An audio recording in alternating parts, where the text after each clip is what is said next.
All right, so I want to share with you a quick story. I was just scrolling, listening, reading, and I came upon this research study done by G.R. Stevenson in the 1960s. Now, this is some adaptation or some variable of it, but essentially, there's this experiment that was done on 5 monkeys. You may have heard of this. It comes up a lot in seminars in different places. But the premise of it is that this group of 5 monkeys in this psychological experiment, they were put in a cage. And in this cage, there was a ladder in the middle, and it went all the way up to a rung of bananas.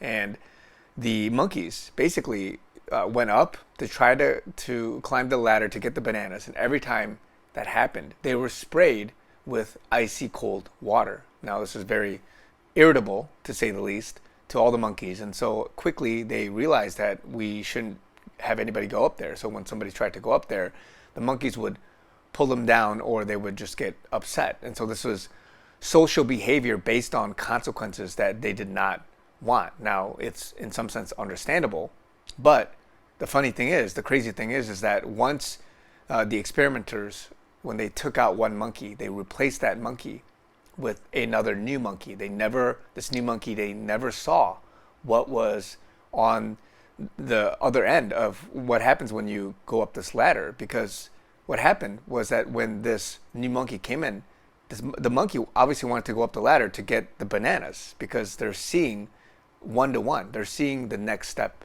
ahead, not knowing what's going to happen after that. But what happened was that as the monkey was going up, the other monkeys tore him down and said, hey, don't go up there. Or rather, they didn't say that, but they beat him up until there was this social conformity. And so this happened, and all the other monkeys, one by one, they were taken out. And when the new monkey came in, the same thing happened. There was this social pressure, this attack, and then the other monkeys didn't question it. They just went with it. Now, by the time all the monkeys were out, this is where it gets interesting. All of the monkeys had learned this behavior.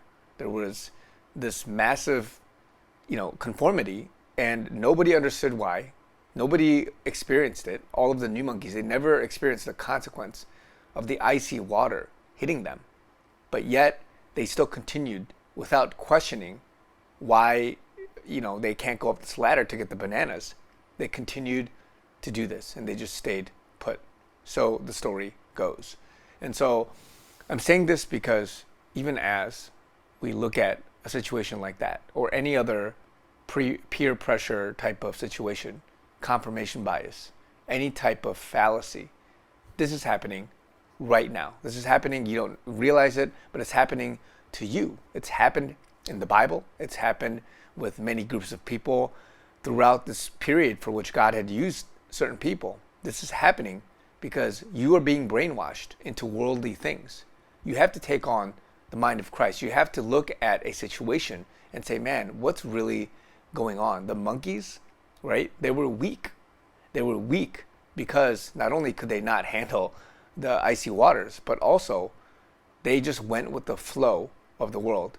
I'm saying this because this lesson, if you understand what the flow of the world is, it's happening in news. It's happening in culture. It's happening in politics. It's happening in social situations. It's happening to you right now, and you don't even realize it. Now, I'm not saying go and make a ruckus and look like a fool, right? You may have to look like a fool for Jesus.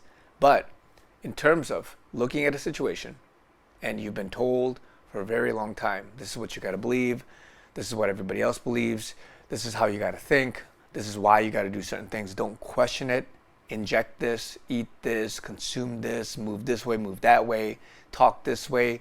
This is what the Bible's talking about when in Romans 12 or many other places talking about transforming and renewing your mind so that you can have the mind of Christ. You can have a Holy Spirit inspired thought process so that you can break free from the chains of the world. You can break free into freedom, into doing things that the Holy Spirit will lead you to do, whether it's questioning certain norms, questioning certain cultural things that have happened, questioning stories, what you got to believe, right? Everyone's taking everything. The recent news with Russia, Prigozhin, the Wagner Group, dying in a plane crash. How do you know? That's what everybody is saying, right? I'm not saying that he's not, dead. but question certain things. There's a second plane that people have tracked. There are other things going on with regards to a passenger manifest. Is it accurate or not? So these things, right? Well, that's just one news story. There's many other things. The Trump stuff is happening now. There's many cultural things that people have been telling you. If you've been waking up the last couple of years, you know what we just went through with this whole situation globally. And so you got to wonder, what are things in your life for which people are telling you this is the social norm? Be a monkey. Just follow along and do what we all tell you to do. We're going to beat you up. And because people are so much in fear of looking like a fool for the people, for those around us, as opposed to looking at the truth, the facts, questioning, and trying to get to the bottom of certain things, this is why many Christians are trapped. They're trapped in their church, they're trapped in their community, they're trapped in the news cycles of the CNNs, the NBCs, the BBCs, the Wall Street Journals of the world. They're trapped in what the majority is telling you. Wide is the gate that leads to destruction. Narrow is the path that leads to life. So realize that this is you, right? If this is you right now, snap out of it. Ask the Lord for clarity. Wake up and look at it from this perspective, because as the end times comes closer, you don't want to be one of those that gets swept up by the ways of the world. So love you guys. Talk to you guys very soon.